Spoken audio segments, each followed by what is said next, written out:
Hello and howdy everyone. A couple days ago I saw the new film from Harmony Korine, Spring Breakers. I thought it was okay. I mean, I enjoyed it. I think I'll go ahead and give it a 6. I think a 6 is fair. It's very subjective, you know, it's a work of art. You're going to take into the viewing, well, what you take into the viewing, and you're going to get out what you want to get out of it. So it's odd. It definitely has a consistent tone.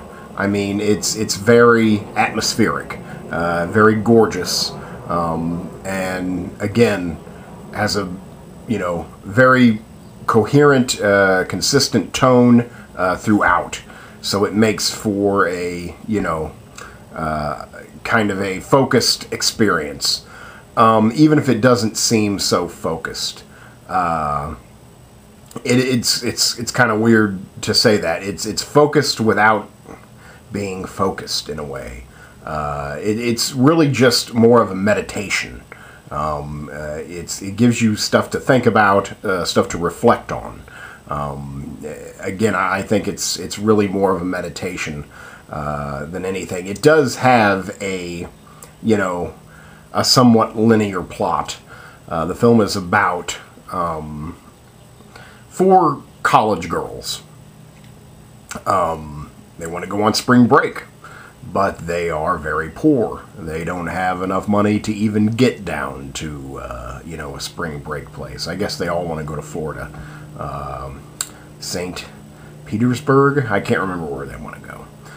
Or where they end up. But they don't have any money.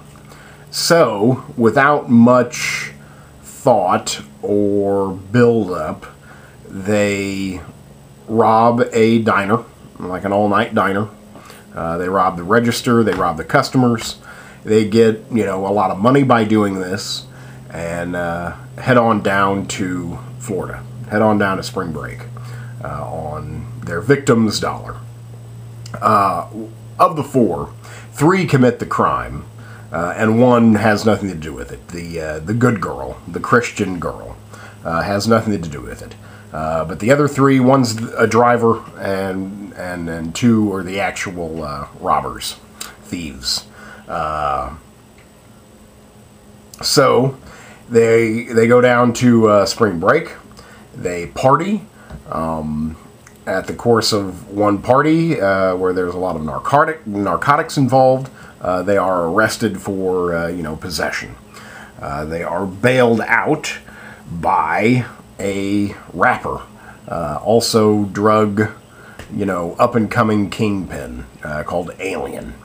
Alien, since he bails them out, feels that he pretty much owns them, and well, he takes them home, and they become his muse, and I don't really want to go anywhere from there. I think that pretty much sets you up for, whatever else happens. Harmony Korine is a very individual filmmaker. He's absolutely uncompromising, so he gets my, respect with that. I haven't seen all of his works. I first discovered Korine, I suppose, with most anyone else, with Kids. He I believe produced, and he definitely wrote Kids. He did not direct Kids. Sometimes I feel that maybe he should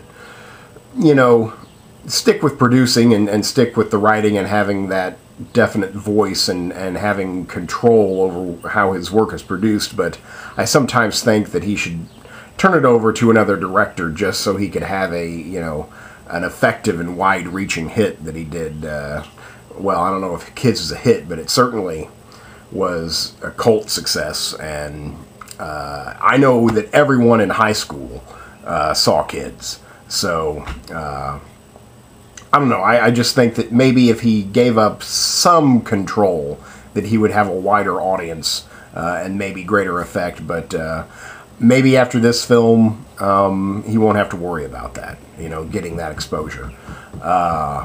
So he made Kids. That was, his first Hollywood experience, as far as I know. Definitely the first time I'd ever heard of him.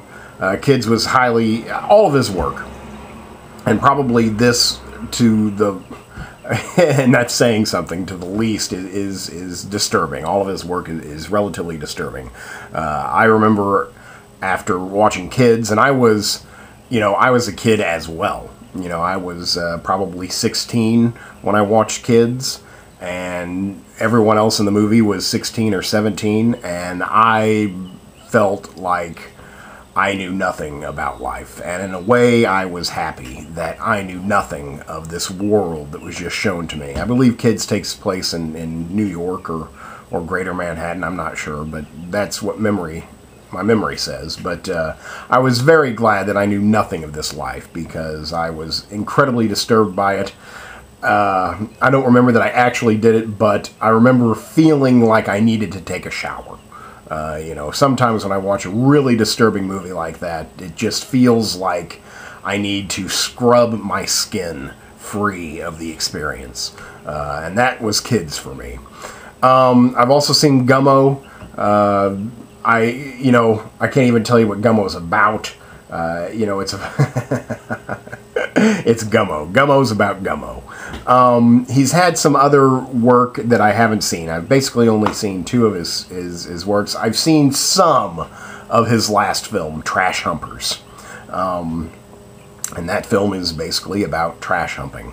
I haven't seen all of that film just because, well, I didn't make it through it. It was a totally different experience for watching it on YouTube with a friend who has the attention span of a cat, so we didn't, watch it for too long. So Spring Breakers definitely is a Harmony Korine film. It's disturbing, but it wasn't as disturbing as his other stuff. I felt mainly because it seemed that this is more judgmental, that he's taking a filmmaker's and artist, point of view and critiquing this lifestyle, this age. I don't know, again, it just had this air of judgment, where his earlier works, he seems to be, exposing and portraying pieces of his life. They feel very personal. Even if they're highly disturbing, it feels like he lived those stories. It does not feel like he lived in this movie. Again, it feels like it's a story that he wanted to tell, while at the same time making a commentary on today's youth.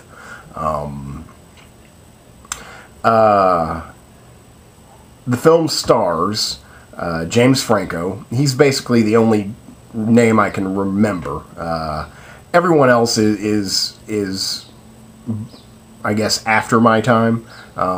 That's where I think a lot of the popularity, a lot of publicity from this film comes, as they use 3 child stars that have grown up on television, basically making their names through Disney sitcoms, Nickelodeon sitcoms. I know one of them is Selena Gomez, and I'm not entirely sure that's her name. I'm pretty sure. Also, I want to say Vanessa Hudgens. I'm not sure at all about that. I think that's her name. As well as one of the other girls, there's 4 girls. 3 of them are, again, like pop teen idols. And then the 4th one is Harmony Korine's wife, Rachel Korine. She did a fine job. I guess she has to be the baddest girl, or at least the first one to go bad. She was good. All the acting is really good. James Franco definitely steals the show. He's got the most outlandish character. His character's name is Alien, and he is an alien. This is a highly stylized performance from James Franco. I really can't say that we've seen James Franco like this. It's definitely a reach for him. Well, maybe not a reach, but it's definitely a new type of character for him. And he definitely nails it, and I thought he was fantastic. I will admit to somewhat of a man crush on James Franco. I don't think that that James Franco has done much wrong. I don't know. I dig James Franco, basically. So he's good here, and he was impressive. Definitely, probably the highlight of the film. It's repetitive. I think intentionally so. I think that goes along with the meditative aspect of the film. Again, it just gives you something to think about. I'd say for like maybe 7 to 10 minutes at a time, it just takes dialogue, like a monologue, and repeats it to where you're listening to the same dialogue over and over and over again. Pretty soon, the dialogue going over the images is often contrasting. For the longest time, we listened to a girl leaving her grandma, the longest voicemail in the world. And we hear this voicemail to grandma again for like 10 minutes on the loop. And, it's going over, some imagery that, grandma wouldn't be so proud of. So again, it just gives you something to think about. It also lulls you into this open state. Repetition is one of the oldest secrets to opening the mind. And I don't want to say brainwashing or mind washing, but it's definitely a key to conditioning is repetition. Repetition is a key to conditioning. I think that's pretty obvious when you think about it. When you stand there in church and you chant over and over and over again, it just lulls your mind into believing anything is possible. It also just opens your mind, period, to possibilities and to new ideas. And I think that was highly effective here.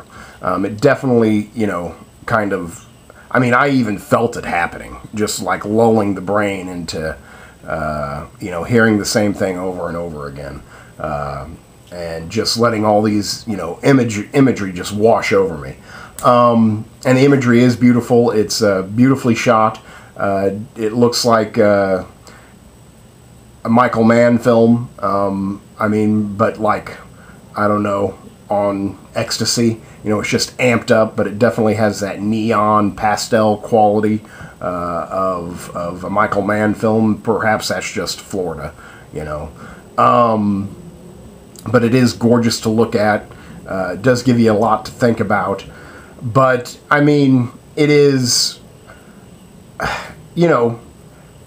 it's different. And I'll give it a 6 just because there isn't much there in terms of, like, motivation. The characters are kind of archetypes. Again, nothing much happens. I never felt that anything that happened was believable just because I didn't know the characters. I was just like, okay, so we met these people.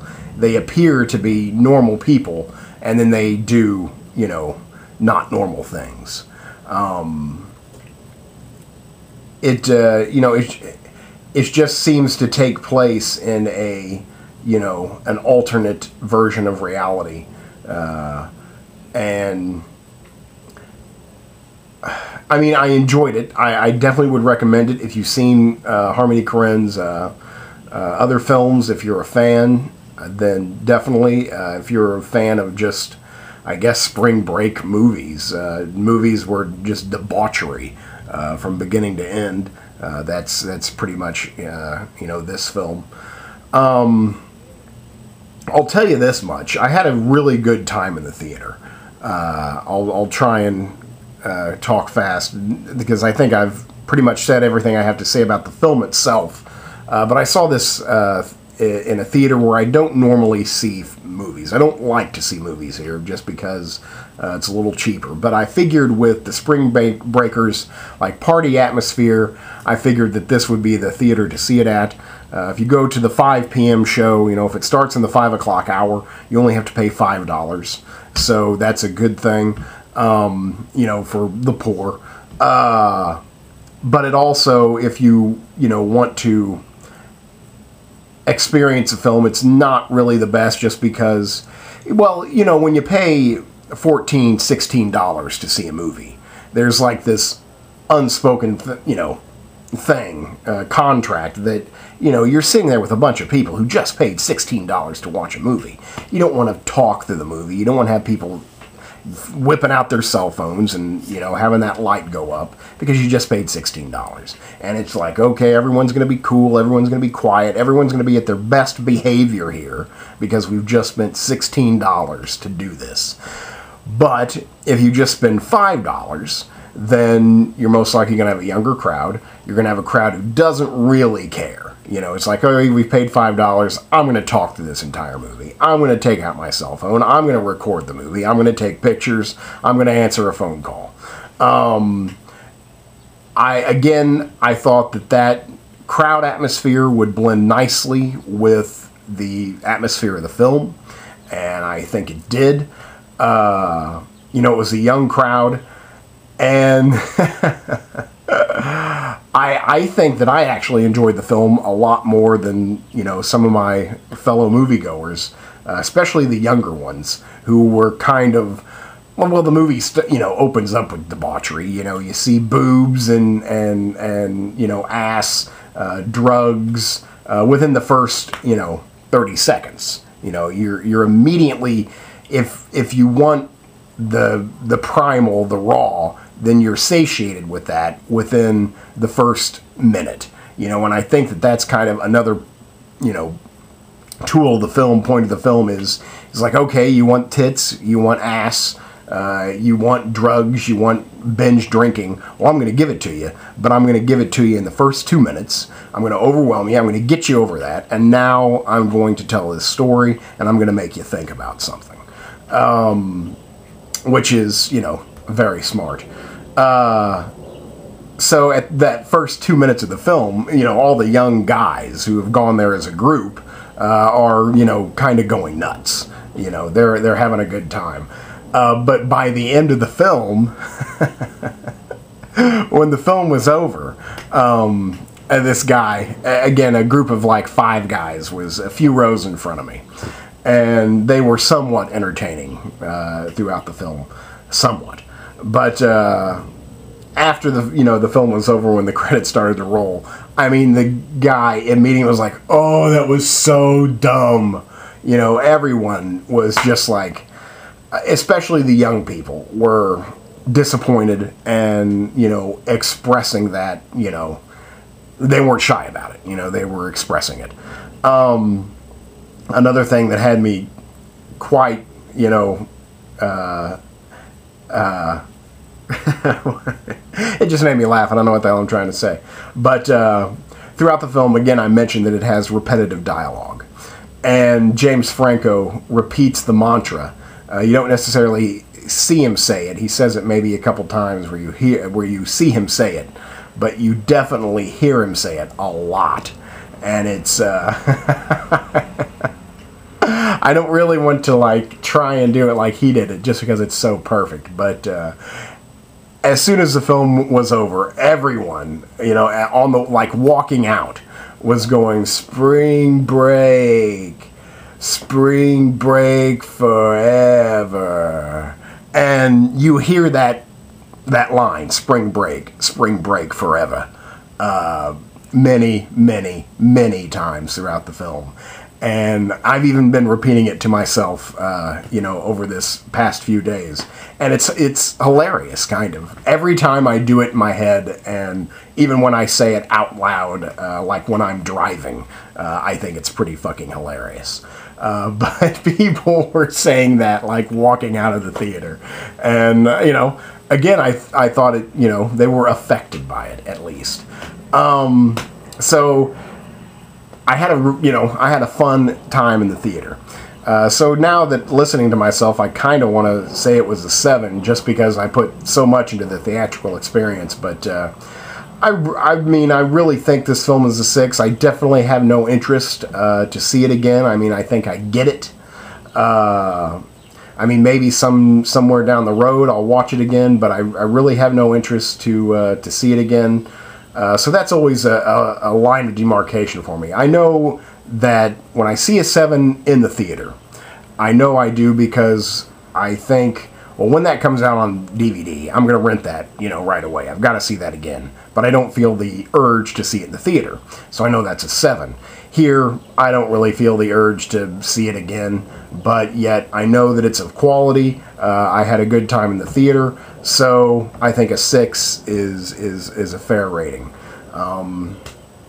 I would recommend it if you want to see it. If you want to, see a film about spring break that's not really a film about spring break, well, that's a bold statement. I'm not sure if that's accurate. Or if you just know the works of Harmony Korine, then I will recommend it to you. But I've now talked for 21 minutes. I can't believe that. So there you go. That's Spring Breakers. I give it a solid 6. Thanks much.